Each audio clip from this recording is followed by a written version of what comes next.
Como presidente de Nueva Economía Forum, tengo el placer de darles de nuevo la bienvenida al Forum Europa, la tribuna política que organizamos con la colaboración de Asisa, Red Eléctrica de España y British Telecom, BT. Hoy tenemos la satisfacción de cumplir, y lo hacemos con mucho gusto, con la cita anual con el presidente del Gobierno de Canarias, don Paulino Rivero. Es un gran placer tenerle de nuevo, don Paulino, y la tribuna es suya.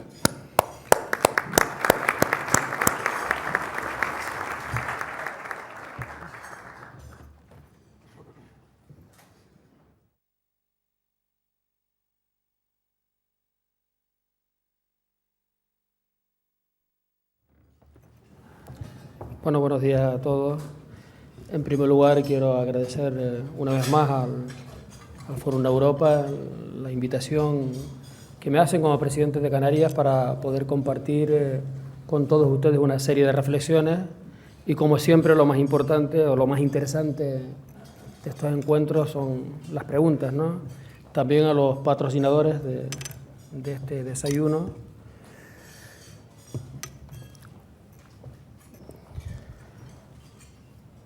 Es una reflexión que nos diera pie a las preguntas, colocándonos después del 20N.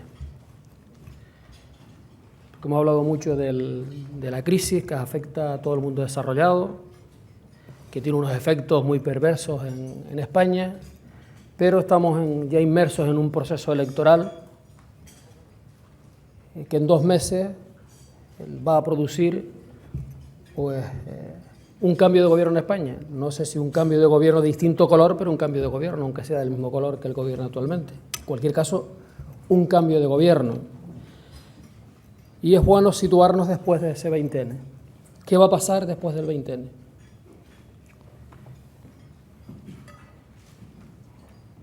La experiencia de lo que ha ocurrido a lo largo de estos años de crisis, después del 2008, en Europa, es que los cambios de gobierno por sí solos no resuelven la crisis.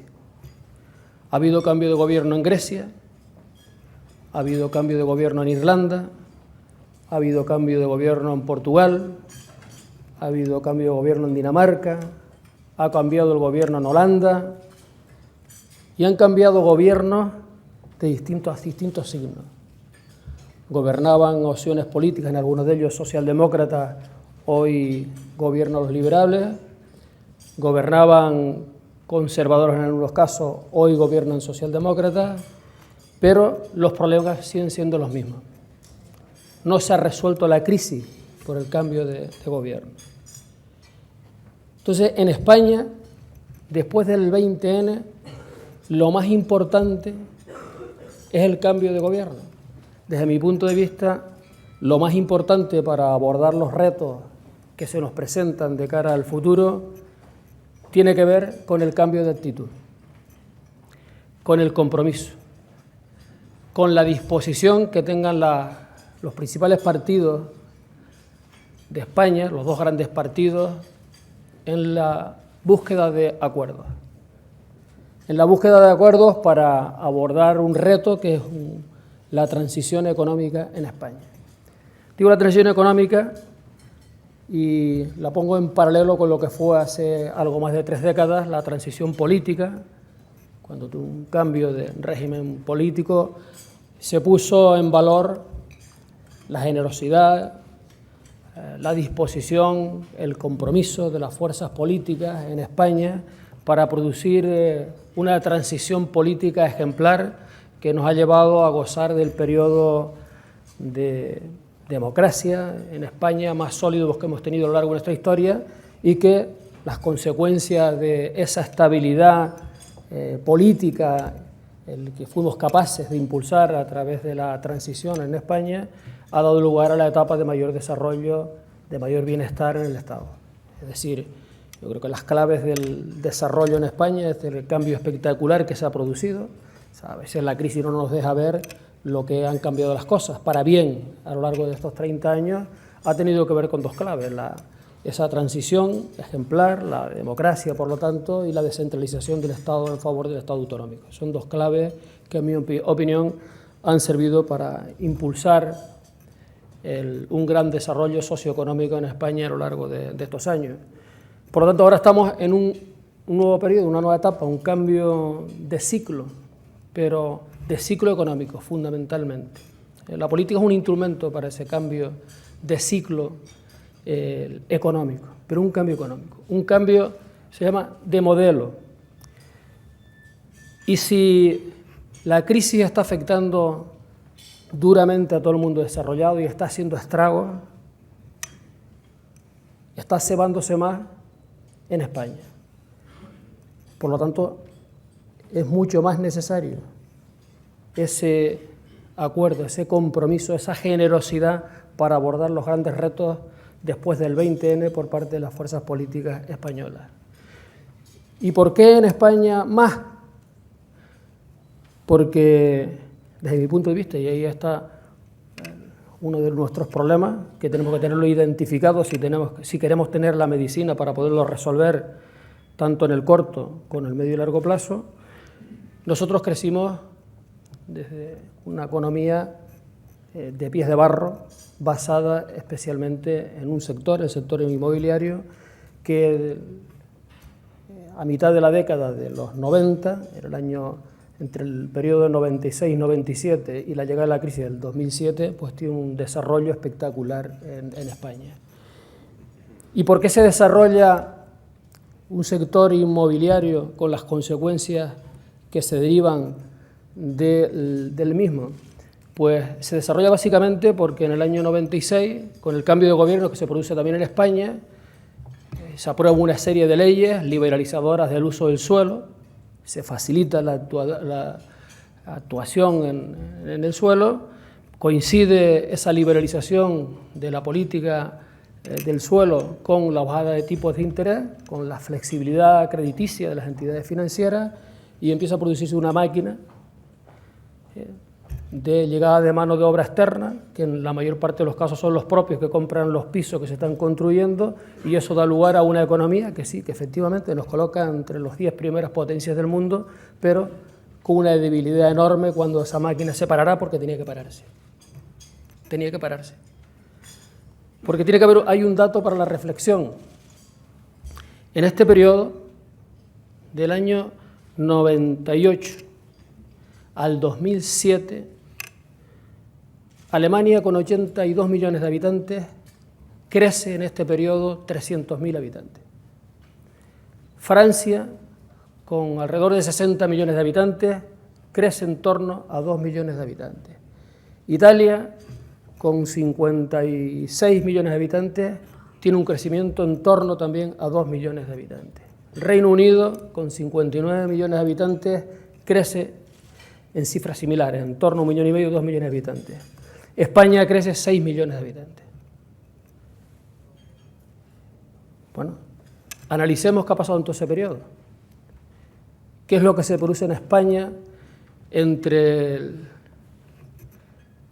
algunas cuestiones que se dan de procesos de importación de mano de obra no cualificada de forma masiva, dedicada al sector de la construcción, que se ha paralizado, y hoy tenemos un problema importantísimo para garantizar la cohesión social? Por lo tanto, hay un problema identificado, un problema que de cara al futuro inmediato no va a ser posible. Es decir, el cambio de gobierno, la misma medicina, liberalización del suelo y actividad en el sector inmobiliario no va a ser posible por cuando tenemos 1.200.000 pisos construidos sin colocarlos en el mercado, que según todos los analistas económicos dicen que una vez que empieza a fluir, a circular el crédito de una forma razonable, pues eso tardaremos 3-4 años para colocarlos en el mercado. Por lo tanto, ahí tenemos un problema importante para generar mano de obra, para generar empleo.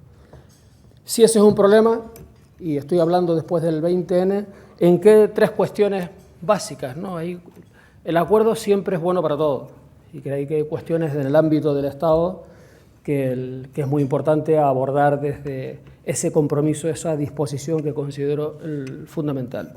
Pero al menos tres cuestiones en las que es muy importante encontrar el acuerdo.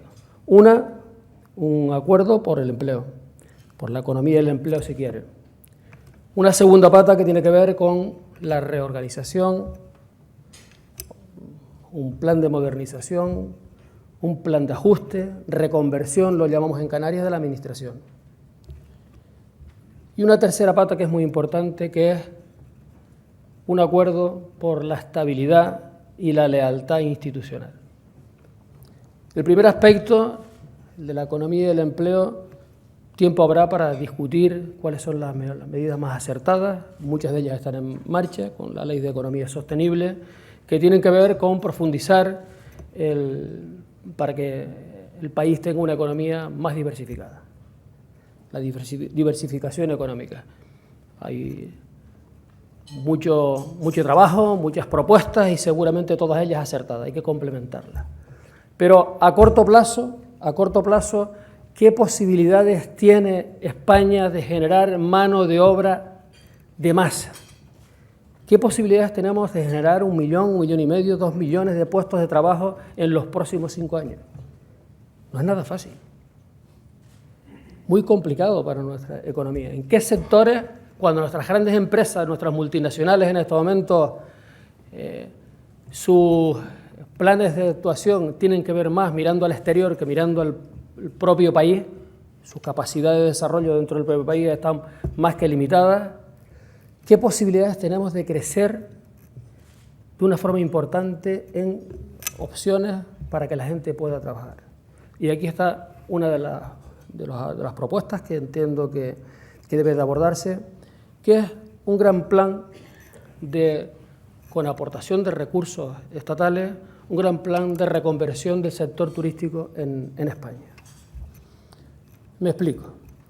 Al igual que en el pasado se hicieron planes de reconversión de determinados sectores, la minería, por ejemplo, en este momento la oportunidad es un plan para reconvertir el sector turístico en España, con dos objetivos fundamentales, o dos objetivos prioritarios. Uno es el empleo, tiene que ver con el empleo, especialmente con el empleo. Estamos hablando de la dificultad que vamos a tener de generar mano de obra de masa. Estamos hablando de las dificultades que vamos a tener de crecer en el sector inmobiliario hasta que no sea posible colocar en el mercado ese más de 1 millón de pisos construidos. Por lo tanto, hay que activar de alguna manera un sector como es el de la construcción en España. Y el sector de la construcción se puede activar vinculado a la renovación y a la rehabilitación. Hay que sumar esfuerzos del Estado, hay que sumar esfuerzos a las comunidades autónomas.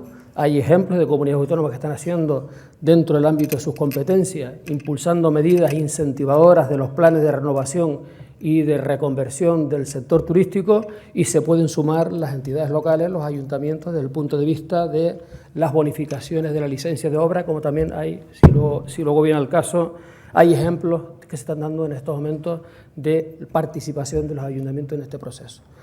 La generación de actividad económica en el sector de la construcción el resultado final no cuesta ningún esfuerzo económico al Estado. La inversión, los incentivos que se deben de poner en marcha para un plan de naturaleza tienen la compensación que la actividad económica que se genera compensa el esfuerzo de incentivos que se está haciendo. Es decir, ese plan tiene que dar como resultado empleo y mejora de la calidad y la competitividad de un sector como es el turístico, que es el sector que, según todos los analistas, más va a crecer en las próximas décadas. El único sector importante con un crecimiento asegurado en las próximas décadas en el mundo es el sector turístico. Por lo tanto, estaríamos dándole respuesta con este plan a estas dos cuestiones. Segunda cuestión, creo que es muy importante abordar, y por eso la necesidad de la disposición que surja después del 20N, hay que abordar una de las asignaturas pendientes de nuestra democracia, que es la reorganización el ajuste, la modernización, la reconversión del sector público en España, en general. Es necesario profundizar en todo lo que es la administración.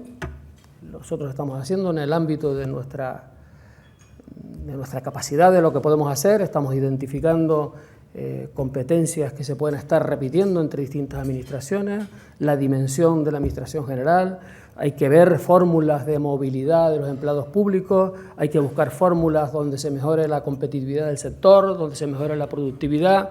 En definitiva, hay que entrar a fondo con lo que significa lo que es la administración pública en España, que no ha habido en estos más de 30 años de democracia, no se ha entrado en profundidad en este asunto. Para esto se requiere, sin ninguna duda, el acuerdo en el ámbito del Estado, de los dos grandes partidos, pero es uno de los instrumentos fundamentales necesarios para abordar una etapa de dificultades como las que tenemos. En otro momento tenemos los momentos expansivos, los momentos de crecimiento. Este es un asunto tabú, pero ahora mismo la necesidad del ahorro, la necesidad de mejorar la competitividad, la necesidad de ser más productivos, la necesidad de ahorro del gasto público para poder destinarlo al mantenimiento de servicios esenciales o activar la inversión, requiere de profundizar en la dimensión de la administración pública. En la administración en general, hoy, con la caída de los presupuestos, estamos haciendo menos cosas, pero seguimos haciéndolas con los mismos medios que teníamos para una etapa de crecimiento. Y por lo tanto, este es un asunto que requiere de un gran compromiso y es un reto urgente en el ámbito del Estado. Y el tercer asunto, que me parece que es fundamental para generar tanto confianza interna como externa, es la necesidad de un gran acuerdo por la estabilidad y la lealtad institucional. Creo que hoy no es planteable el volver de atrás.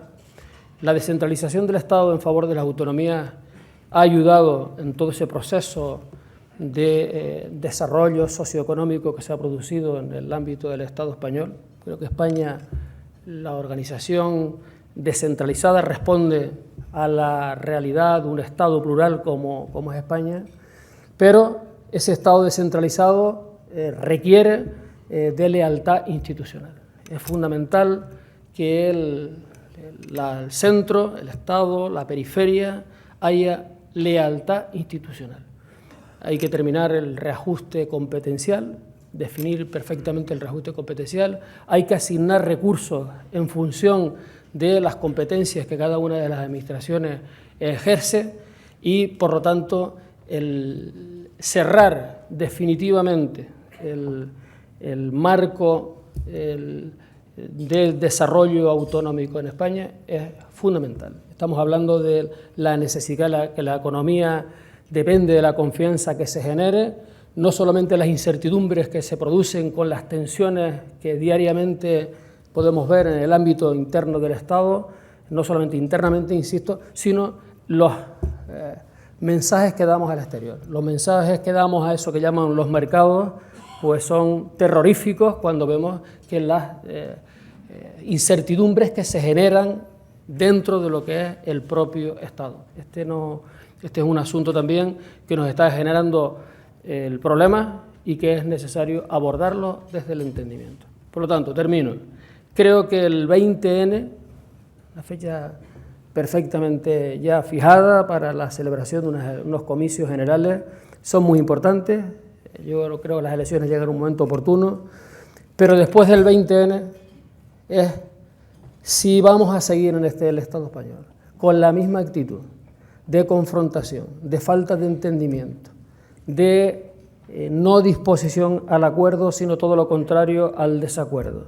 Si el camino que se va a elegir después del 20N es el que hemos seguido después del 11 de marzo del 2004 en España, que no ha sido otro que la confrontación, la crisis se superará como todas las crisis, pero desde luego las dificultades para superarlas serán mayores que si se trabaja desde ese consenso, de esa disposición, desde ese compromiso que en estos momentos requiere el Estado. Muchas gracias a todos por su atención.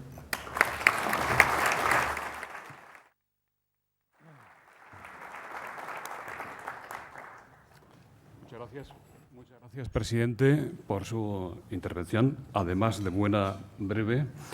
Dará más tiempo para el coloquio que va a moderar don Antonio San José. Gracias, José Luis. Gracias, presidente. Buenos días a todos. Recuerden que pueden formular sus preguntas en las tarjetas que tienen en las mesas y que ya van llegando a la mesa del moderador. La primera cuestión, presidente, es esta semana va a firmar Coalición Canaria un acuerdo electoral con Nueva Canarias, el partido, la formación de Román Rodríguez. ¿Cuál es el motivo de esta alianza que, desde luego, puede sorprender a muchos y cómo se va a articular si finalmente obtienen representación en Madrid, un grupo parlamentario? Bueno, pues un acuerdo por Canarias. Es lo que estoy proponiendo en el ámbito del Estado desde otra perspectiva. Es decir, hay momentos donde es importante la generosidad de las fuerzas políticas. En este momento el acuerdo entre dos fuerzas políticas nacionalistas en Canarias, como es Coalición Canaria y Nueva Canaria, hay que decir que Nueva Canarias ha sido parte de Coalición Canaria hasta hace unos años. Se produjo una fractura en la isla de Gran Canaria, que es la que da origen a esa fractura, el nacimiento de esta fuerza política que tiene su principal implantación en la isla de Gran Canaria, y ahora estamos ante un reto que son las elecciones generales, donde por encima de los intereses que podamos tener Coalición Canaria o los que pueda tener Nueva Canarias están los intereses de Canarias. Me han oído muchas veces el decir que, en fin, que yo respeto muchísimo, tengo un gran respeto a todos los que son senadores o diputados de otras opciones políticas, del Partido Popular, del Partido Socialista, que en nombre de Canarias están aquí en Madrid, que son tan canarios como los que somos nacionalistas, pero que el moverse dentro de una fuerza política de ámbito de Estado no permite defender con la contundencia, la claridad y el compromiso a una tierra que tiene unas características singulares, muy específicas, que no tiene que ver nada con el continente y que por lo tanto requiere de esa voz que normalmente cuando marcamos el camino es fácil buscar el acuerdo. Aquí en el ámbito tanto el Senado como en el Congreso, porque los planteamientos que se hacen siempre desde Canarias son planteamientos que no afectan a la solidaridad del Estado. Tienen que ver casi siempre con medidas que nos ayuden a superar el hándicap de lo que significa la lejanía, ¿no? Por lo tanto, en unas elecciones generales hemos priorizado, o queremos priorizar, que Canarias tenga una mayor representación de fuerzas políticas independiente de los partidos de ámbito estatal a cualquier interés partidario, y por eso nace esta alianza electoral que tiene como objetivo el recuperar nuestro grupo parlamentario en Madrid. Una alianza, por tanto, estrictamente electoral, limitada a ese ámbito. Habla de grupo parlamentario. En caso de obtenerlo, ¿va a haber una doble portavocía o la va a ejercer Coalición Canaria? Bueno, estas cosas es lo de menos, ¿no? Pero está previsto, hay un reglamento pues, de funcionamiento del grupo. No va a ser un obstáculo la portavocía la ejercerá Coalición Canaria, pero vamos a ver primero la representación que vamos a tener en Madrid. Yo estoy convencido que esta alianza electoral puede significar que Coalición Canaria recupere su grupo parlamentario en el Congreso y que incrementemos de una forma muy notoria nuestra presencia en el Senado. Presidente, la agencia de calificación Fitch ha rebajado la calificación a 5 comunidades autónomas la semana pasada, entre ellas a la que usted preside, Canarias. ¿Cómo les afecta? Pues la verdad que hay algunas veces este tipo de calificaciones que es difícil poderlas entender. Es decir, Canarias es de las 5 comunidades que está cumpliendo en este momento los criterios del déficit, estrictamente. Somos de las 3, solamente Madrid y el País Vasco tienen un menor endeudamiento con respecto a su PIB que en Canarias. Es decir, que Canarias comparativamente es una de las comunidades autónomas más saneadas y que además está cumpliendo su tarea de ajustarse al déficit con un ajuste muy importante, ¿no? Por lo tanto, si hay una comunidad que en este momento esté cumpliendo con sus obligaciones, es Canarias, con un proceso de ajuste muy importante sin afectar a los servicios esenciales, porque en Canarias hemos hecho el ajuste económico, hemos pasado de un presupuesto de 7.400 millones de euros a un presupuesto de 6.000 millones de euros, con una reducción de 1.400 millones en un trabajo fino que se ha venido haciendo desde el año 2008 y no hemos cerrado ningún colegio, no hemos cerrado ningún hospital, se siguen prestando los servicios esenciales y hemos, digamos que, ajustado nuestro gasto público para abordar el reto que tenemos, no solamente para cumplir los criterios de déficit fijados por Bruselas y por España, sino porque entendemos que es necesario en estos momentos el sanear las cuentas públicas. Y hemos puesto en marcha, ayer precisamente con los ayuntamientos y con los cabildos, hemos puesto en marcha, porque no teorizamos solamente, sino intentamos llevar a la práctica cosas de las que decimos aquí para el ámbito del Estado. Ayer poníamos en marcha una comisión, un grupo de trabajo, donde va a haber participación pública y privada para abordar el reto de lo que es la reconversión de la Administración canaria.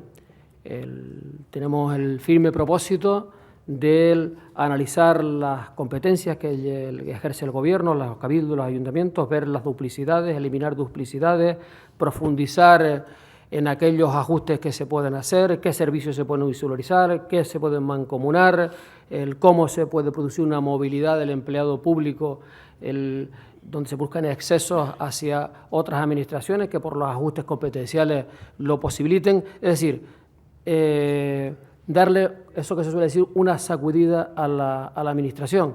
No vamos tampoco a este grupo de trabajo, la idea no es estas cosas que muchas veces los estudios son pura teoría, no, es un grupo que tiene una obligación que cada 3 meses, la primera paso será antes del 31 de diciembre, hará propuestas, porque de ahí se irán desprendiendo cuestiones que serán fáciles de abordar, otras que requerirán de trabajo más profunda, otras de modificaciones de leyes en el Parlamento, pero queremos que sea dinámico y por lo tanto cada 3 meses habrán propuestas para mejorar el funcionamiento de la Administración Pública canaria.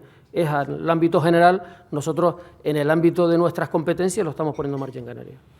Dentro de esa política de recortes a la que hace referencia, ¿es usted partidario de la privatización de la radiotelevisión pública de Canarias, como se ha manifestado en ese sentido algunos presidentes de comunidades del Partido Popular con respecto a sus entes autonómicos de televisión? No, yo creo que el Partido Popular lo que debe seguir el ejemplo de la televisión pública canaria. Está todo inventado. Si la televisión pública canaria precisamente es un modelo basado en un modelo de televisión pública con gestión privada. Este es el modelo. Fuimos la primera televisión que pusimos en marcha en este sentido, por eso la televisión canaria, la radiotelevisión canaria es la más barata de todo el Estado, la más, no hay ninguna más económica. Nosotros aportamos una serie de recursos que tienen que ver con lo que son los informativos, mantenimiento de los informativos, pero el resto de la gestión y de la televisión se lleva a cabo a través de un operador privado, de una empresa. El modelo que precisamente creo que hay que hacerlo extensible al resto de las televisiones. ¿Y se han planteado, si quiere como hipótesis, la devolución de algunas competencias a la Administración central? No, yo creo que la situación requiere de responsabilidad. O sea, es fácil cuando las cosas están mal empezar a tirarnos los trastos unos a los otros, ¿no? Es fácil que la comunidad autónoma que recibe menos dinero del Estado, pero claro, reciben menos dinero del Estado porque el Estado recauda menos. Si el Estado tiene menos dinero, hay menos recursos, transfiere menos a las comunidades autónomas. Las comunidades autónomas tienen menos recursos, transfieren menos a los cabildos, a los ayuntamientos. Los cabildos y ayuntamientos tienen menos, pues deben de entregar menos a subvenciones, a las entidades deportivas, culturales. Es decir, ahora, que porque tengamos dificultades, lo que hagamos es el mirar al otro para echarle la culpa y devolverle las competencias, yo creo que no. Yo creo que lo responsable es llevar a cabo una revisión del ámbito competencial, una revisión del ámbito competencial y en función de las competencias que se ejercen, asignar los recursos para que esas competencias se puedan ejercer con suficiencia económica. Pero me parece que el mensaje que como tengo dificultades lo que hago es el devolver la competencia, me parece que es crear más confusión, no avanzar y estamos necesitados de otros caminos de trabajo. ¿Soluciona algo efectivo a su juicio la recuperación por parte del Gobierno del impuesto sobre el patrimonio? Bueno, todo lo que significa dotarse de más recursos, pues en un periodo de tantas dificultades. Es que hay que algunas cosas son muy importantes. Es decir, es que las noticias, lo que estamos leyendo todos los días, lo que leemos todos los días, es de comunidades autónomas que dice que van a recortar un 20%. Y parece que todavía hay una parte de la sociedad que aplaude estas cosas. O sea, aplaude que dejemos que nuestros niños y niñas tengan la posibilidad de poder asistir a una escuela pública para tener igualdad de oportunidades. Se aplaude que en estos momentos la sanidad se cierren hospitales o se privaticen hospitales o se busquen caminos que van a perjudicar a un segmento de la población que es el más débil. Eso se aplaude inicialmente. Pero si estas cosas no las hacemos bien, lo que vamos a tener es conflictos sociales importantes. Entonces, creo que mantener los servicios esenciales requiere de suficiencia económica. ¿El impuesto del patrimonio va a resolverlo todo? No, todo lo resolverá. Resolverá cuando se plantea además con un periodo transitorio, coyuntural, de 2 años. Pues en fin, a mí me parece que no es la solución a la crisis, pero todo lo que significa una mayor recaudación, pues ayudará a las políticas que tenemos que en este momento la obligación de mantener. El candidato socialista Alfredo Pérez Rubalcaba propone la desaparición de las diputaciones provinciales. ¿Imagina Canarias, le preguntan, sin los cabildos insulares, que son parecidos en su naturaleza y funciones a las diputaciones? No, es que no tiene que haber nada un cabildo en Canarias con lo que es una diputación. Vamos, ni desde su sistema electoral de cómo se elige a los presidentes y al resto de la corporación insular, ni con el ámbito de las competencias. El plantearse hoy la supresión de los cabildos en Canarias sería una torpeza enorme y es no conocer la realidad canaria. Los cabildos son una pieza fundamental en la articulación de Canarias, son los gobiernos de cada una de las islas. Precisamente en Canarias lo importante es cómo conciliar esos gobiernos insulares con un proyecto canario, con un proyecto que haga posible la realidad de un archipiélago. Y esto es posible, hay un entendimiento perfecto entre el trabajo de los cabildos con el de los ayuntamientos, es complementario. Por lo tanto, los cabildos en Canarias son en estos momentos absolutamente insustituibles. Al igual que cuando se habla de supresión de municipios, claro, es que la realidad canaria no es la realidad peninsular. En Canarias no tenemos municipios de 100, de 150, de 300, de 500 habitantes. De los 8.000 municipios, y hay 6.000 en la España peninsular con menos de 5.000 habitantes y además municipios con un nivel de concentración poblacional, como todos los conocemos, eso no tiene que ver nada con la realidad canaria. Canarias tiene 88 municipios y creo que en el ámbito de los municipios también hay otras cosas en las que poder avanzar, como es la insularización de servicios, como es la mancomunidad, antes que ir a lo que es a generar situaciones conflictivas que no son las que nos dan las soluciones a los asuntos. Otra cosa distinta, insisto, es en el ámbito peninsular, donde hay municipios que no tienen sentido el mantener estructuras para 300 habitantes, 200 habitantes, 500 habitantes. Eso me parece que es una estructura excesivamente costosa y además ineficiente. Cabe suponer, señor Rivero, que algunas de las pocas alegrías que le da el cargo en estos momentos es conocer el comportamiento del sector turístico en el archipiélago, porque los datos son bastante esperanzadores y halagüeños en Canarias. Sí, pero esa reflexión, la que quiero hacer para España, es la que me hago en Canarias. Basado en un modelo de crecimiento, yo creo que hemos estado obnubilados, todos obnubilados. Nos obnubilamos además demasiado fácil cuando vemos que las cosas crecen, es lo que ocurrió en España.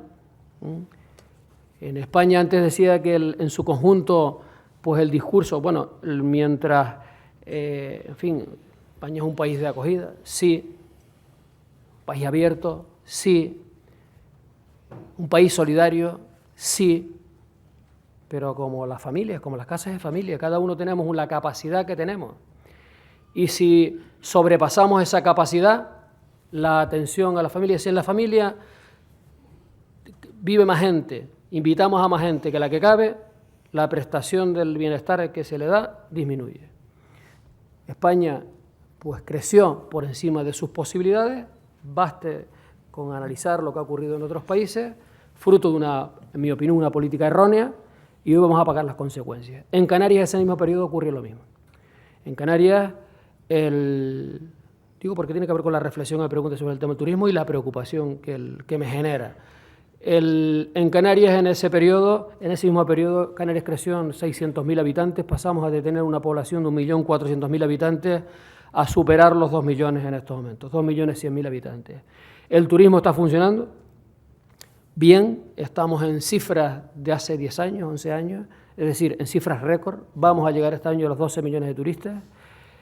Funcionando el turismo a tope, como está funcionando, manteniendo las ayudas europeas que tenemos para el sector primario, que las mantenemos en este momento en toda su intensidad, mejorando con un objetivo claro del incrementar en el doble de lo que aporta el PIB la industria canaria, un plan de reindustrialización de Canarias, apostando por la economía del conocimiento, los parques tecnológicos, la astrofísica, todo el tema que tiene que ver con el mar, las energías renovables, la biotecnología, apostando por lo que es la Canarias, desarrollando esa plataforma hacia África, que tenemos muchas esperanzas, pensando que podemos, dentro de nuestro plan de renovación del sector turístico, que también lo tenemos en marcha, con una ley canaria, eso es lo que planteó el Estado, también lo estamos haciendo ya en Canarias, pensando en todas las potencialidades máximas que tiene nuestra economía, la pregunta que me hago es la misma que me hago para España. ¿Cuántos puestos de trabajo podemos crear estando toda nuestra actividad económica al 100%? Y entonces es cuando nos daremos cuenta de que tenemos más de lo que tenemos posibilidades de mantener con garantías del máximo bienestar. No hay. En Canarias también el sector de la construcción fue un sector donde todo se construía para ayer, no para mañana. Hicimos en 10 años lo que teníamos que haber hecho en 40. Hemos tenido un crecimiento demasiado rápido y eso nos lleva hoy a muchas dificultades para mantener el empleo. Tiene que ver con el turismo, efectivamente. Estando el turismo funcionando en estos momentos en unos niveles excepcionales, el paro, seguimos teniendo 250.000 parados. Martín Tavares de Nava, de Asinca, le pregunta cómo valora usted los cambios normativos en Canarias para el desbloqueo administrativo del territorio, por ejemplo, la Ley de Medidas Urgentes. ¿Qué iniciativas piensa desarrollar al respecto en esta legislatura? Pues estamos ya trabajando en un proyecto porque la Ley de Medidas Urgentes tiene un periodo de vigencia, culminaba en mayo del presente año, el Gobierno tenía la posibilidad de la prórroga de un año, lo hemos prorrogado hasta mayo del próximo año. Hay que decir que la Ley de Medidas Urgentes, en lo que se refiere a una de las cuestiones importantes, que es incentivar la renovación del sector turístico, está funcionando. Tenemos en estos momentos más de 40 convenios firmados con privados, con promotores, convenios que se trata de tirar hoteles o apartamentos obsoletos no competitivos para hacer nuevos, o transformar hoteles, apartamentos en una oferta turística complementaria, o simplemente rehabilitar. Hay distintas modalidades, ¿no? Y todas ellas incentivadas por esa ley. Si la pregunta va dirigida a que si el Gobierno va a levantar todo lo que significa el control sobre el territorio, no. Sería un subsidio para Canarias. Si he dicho antes que uno de los problemas de España ha sido la liberalización, la ultraliberalización de las políticas sobre el territorio, que nos llevó a crecer una economía ficticia, eso en un territorio limitado como una isla, que ya ha tenido un desarrollo demasiado rápido. Si no tenemos un control del crecimiento sobre lo que ocurra sobre el territorio, estaremos matando nuestro futuro. El bien más preciado que tiene Canarias es su territorio y su paisaje, y por lo tanto tenemos que modular lo que ocurre sobre el territorio. Ahora, si de lo que se trata es que dentro de las leyes lo que se trata es de eliminar obstáculos administrativos, trabas, eso que se llama esos obstáculos que se encuentra uno en la administración, desde el funcionario, el informe, todo lo que podamos simplificar por ahí, no solamente lo vamos a hacer, sino lo estamos haciendo. Y todo lo que sea posible para facilitar la actividad económica lo haremos. pero lo que no vamos a hacer es desregular lo que significa el control del territorio, porque eso, insisto, creo que ha sido un error en el ámbito del Estado, un error grave, y en el ámbito de un territorio frágil como es un archipiélago, donde, en coherencia con lo que decía antes, en mi opinión, hay una superpoblación en Canarias, una superpoblación para nuestra capacidad económica, para las posibilidades que tenemos desde el punto de vista económico, el levantar el control nos llevaría a repetir un ciclo cuando venga de nuevo una situación favorable, repetir un ciclo que nos lamentaríamos de nuevo cuando se produjera un periodo de ralentización de la economía. Bárbara Ruiz, de Onda Cero, dice: usted quiere cambiar, señor Rivero, el modelo productivo en Canarias. ¿Cree que lo está consiguiendo? Bueno, hemos puesto... Lo que pasa es que estas cosas no son fáciles, ¿eh? Cambiar el modelo productivo, qué bien suena. La diversificación de la economía, qué bien suena. La apuesta por la economía del conocimiento, qué bien suena. Todo eso suena muy bonito. Y hemos puesto en marcha distintas iniciativas. Claro, ¿qué estamos haciendo para ello? Pues estamos apostando por eso, la economía del conocimiento, desarrollando, aprovechando las condiciones favorables que nos da la naturaleza en Canarias.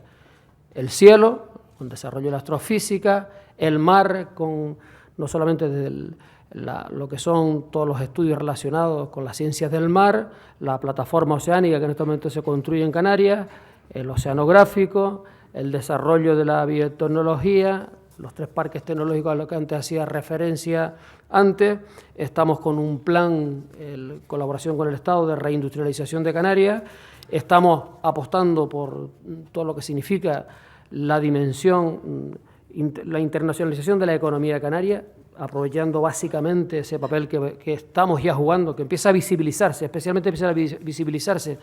Creo que los 2 hechos más contundentes que no tienen que ver nada con la economía, o sea, o tienen que ver poco con la economía, pero que nos van a ayudar de futuro a identificar ese papel que Canarias quiere jugar como plataforma, que es que en Canarias se haya instalado una de las tres centros de la Cruz Roja Internacional o el Banco Mundial de Alimentos. Eso nos da visibilidad para que nos demos cuenta de ese papel que se puede jugar estratégico Canarias. Pero todas esas cosas que estamos hablando, que las tenemos en marcha de diversificación de la economía, donde podemos... Están caminando, pero mi preocupación es, el resultado final es el que decía antes, ¿cuántas oportunidades de trabajo da eso? ¿Cuántas oportunidades de trabajo da eso? Canarias es un territorio que cambió su signo de ser un pueblo emigrante a un pueblo inmigrante. Inmigrante me refiero a recibir gente de fuera porque ha dado oportunidades gracias al turismo. Hasta los años 80 todavía en Canarias emigrábamos. El turismo llega en Canarias en los años 60, pero hasta los 80 emigrábamos en Canarias con una población de 1.400.000 habitantes. En los 90 es cuando se concentra una gran inversión público-privada que nos lleva a un gran desarrollo. Pero el turismo, si no funcionara el turismo en Canarias, tendríamos muy serias dificultades. No tenemos alternativas. Ahora, en turismo, ¿qué podemos hacer? Pues en turismo podemos ser líderes mundiales porque tenemos las condiciones que no tiene ningún territorio en el mundo. Las condiciones que tiene Canarias desde el punto de vista climático, desde el punto de vista paisajístico, desde el punto de vista de seguridad, desde el punto de vista de temperatura del agua, de la no existencia del bochorno y de los mosquitos del Caribe, o que no estemos en la zona de los grandes huracanes del mundo, nos coloca que no hay ningún sitio en el mundo, en el globo, por muchas vueltas que uno le dé, que tenga las condiciones que tiene Canarias. ¿De qué depende que seamos mucho más fuertes? Pues depende de lo que seamos capaces de hacer nosotros. De que mejoremos la formación, la atención al turista, que renovemos nuestra planta obsoleta, que mejoremos nuestra capacidad competitiva, que sigamos introduciendo, llegando a acuerdos con el Estado para que de una forma permanente los aeropuertos sean más competitivos, que se abarate el costo de las operaciones de los aeropuertos para superar lo que significa la lejanía, pero Canarias tiene que apostar decididamente por ser líder en el sector turístico y en torno a eso se mueven el resto de las actividades económicas.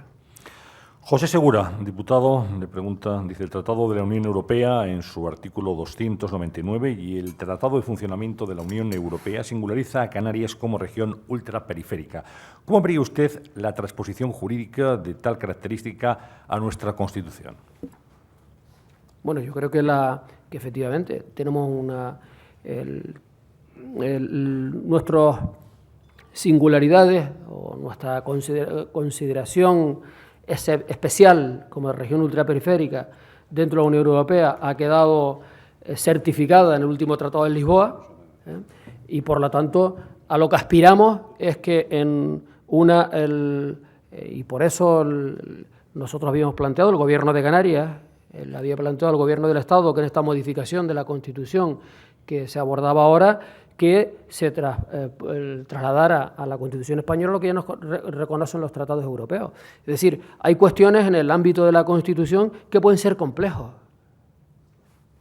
Algunos planteamientos que atentan contra la solidaridad del Estado, que he visto, pero en estos momentos transponer a la Constitución española lo que reconocen lo que es la Constitución Europea, lo que es el Tratado Europeo, parece una cuestión de sentido común. Por lo tanto, lo que esperamos, hemos dicho que si no se incluía por parte del Gobierno del Estado en esta modificación, los dos grupos parlamentarios que apoyan al Gobierno van a presentar una iniciativa en el Parlamento de Canarias, iniciativa legislativa, para plantear al Estado una modificación de la Constitución donde se produzca el reconocimiento de ese hecho diferencial canario. Pregunta de Joaquín Anastasio, del diario de Las Palmas, La Provincia. Dice, ¿qué valoración hace el Gobierno de Canarias sobre la investigación del Ministerio de Fomento a las compañías aéreas sobre un supuesto fraude en la subvención a los residentes canarios? Ya hay un expediente abierto. ¿Le preocupa que pueda poner en peligro estas ayudas? No, yo creo aquí cada uno tenemos nuestro papel, ¿no?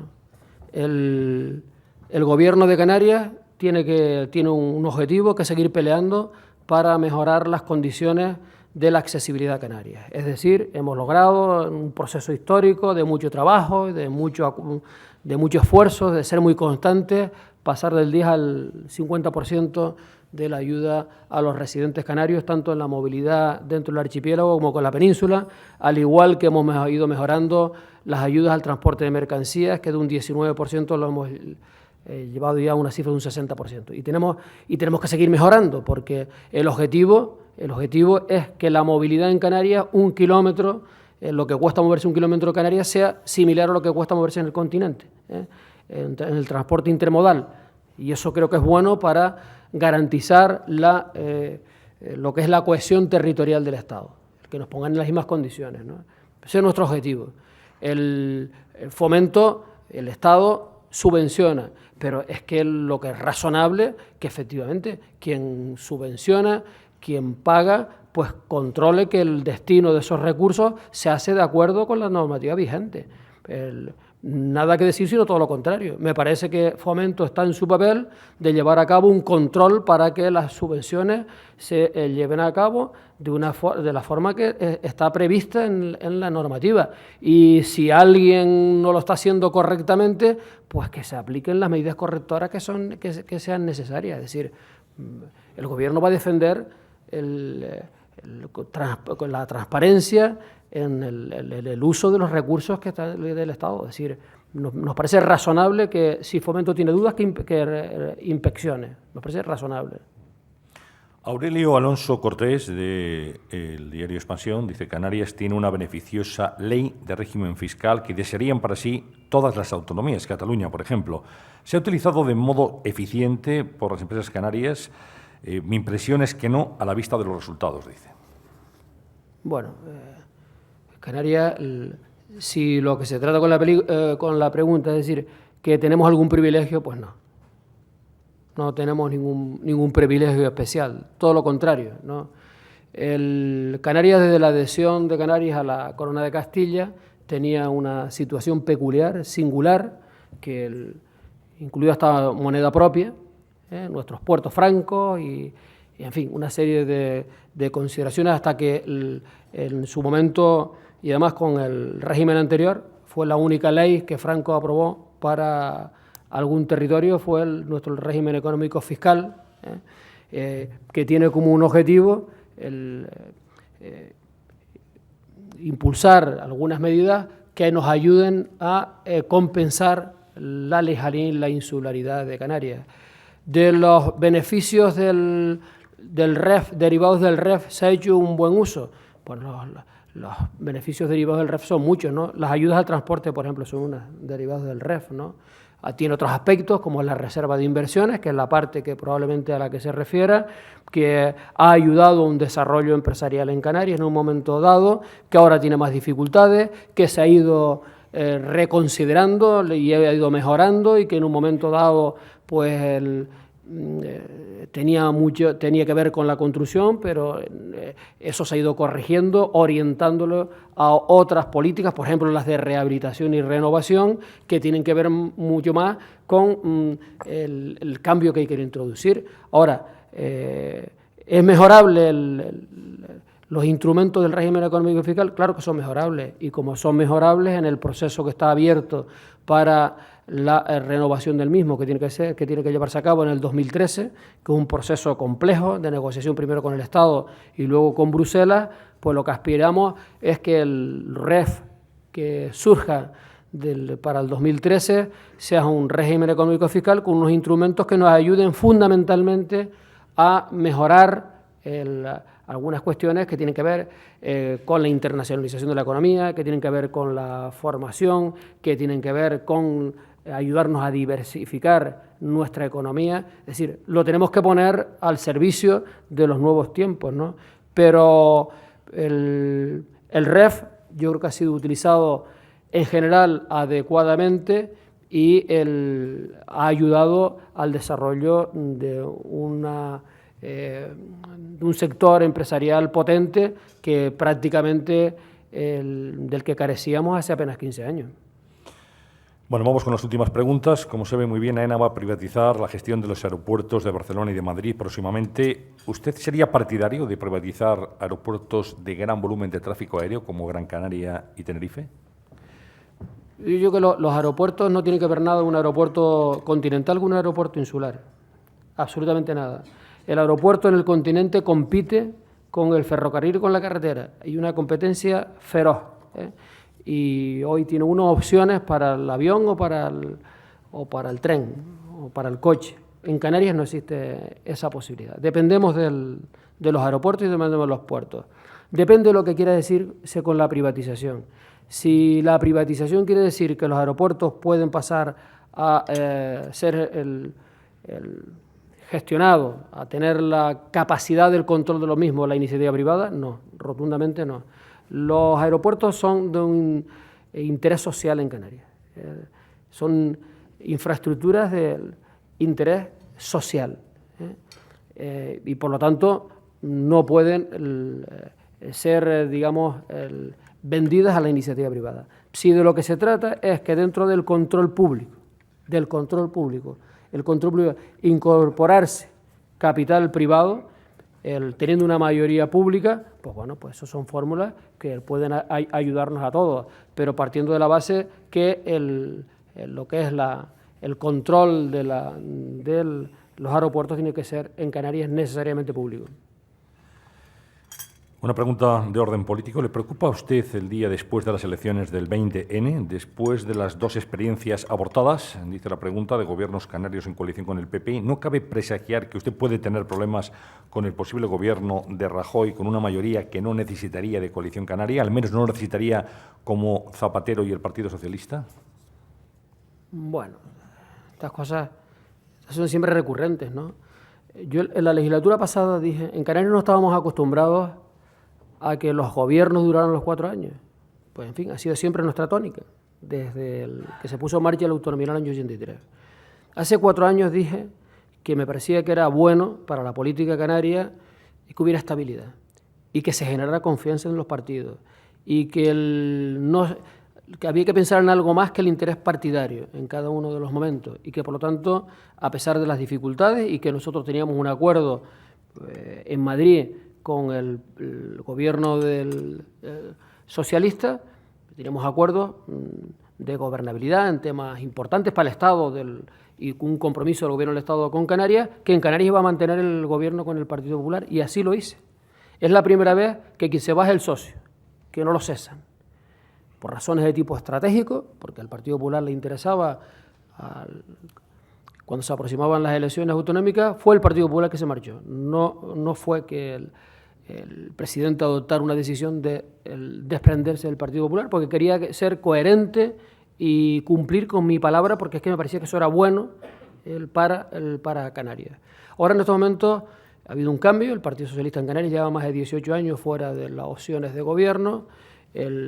La posibilidad, en unas elecciones donde la Coalición Canaria mejoró notoriamente sus resultados con respecto a las anteriores, subimos 2 diputados, nos colocamos con 21 diputados, ganamos en 6 de las 8 islas del archipiélago, pues entendía que el mejor acuerdo era con el Partido Socialista. Esto no es fácil. No es fácil porque el Partido Socialista ha sido un partido competidor de Coalición Canaria en muchas de las islas. Hemos sido adversarios, nos hemos estado 18 años peleando por el electorado. Esto no es nada fácil, porque esto va generando en las bases un clima de tensión. Pero dije que íbamos a hacer un acuerdo y que mi voluntad era mantener los 4 años. Y voy a trabajar y voy a poner lo mejor de mí mismo para que eso sea posible, porque creo que eso es bueno. ¿Eso es posible mantener un acuerdo en Canarias con posibles entendimientos con el ámbito del Estado?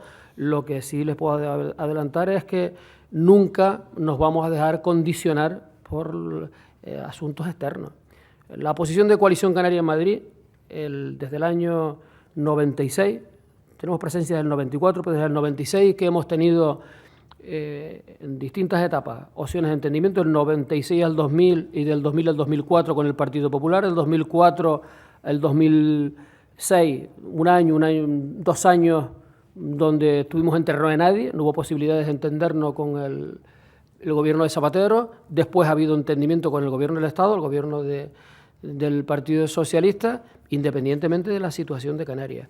Y nuestra vocación es el entendimiento, con el partido que esté en el Estado, el entendimiento en aquellas grandes cosas, asuntos que sean de interés para el Estado, en los que podamos contribuir y además, desde esa posición de contribuir a los temas de Estado, buscar compromisos del Estado para que atienda los temas singulares de Canarias. Ese ha sido nuestro trabajo y va a seguir siendo nuestro objetivo. No vamos a tener una posición ya fija que porque gane esta opción política pues ya vamos a estar de frente, o porque gane otra opción política esto quiere decir que estemos entregados. No, estamos equidistantes de los 2 grandes partidos del Estado. Estamos en una disposición de contribuir. Hemos trabajado con unos y con otros, pero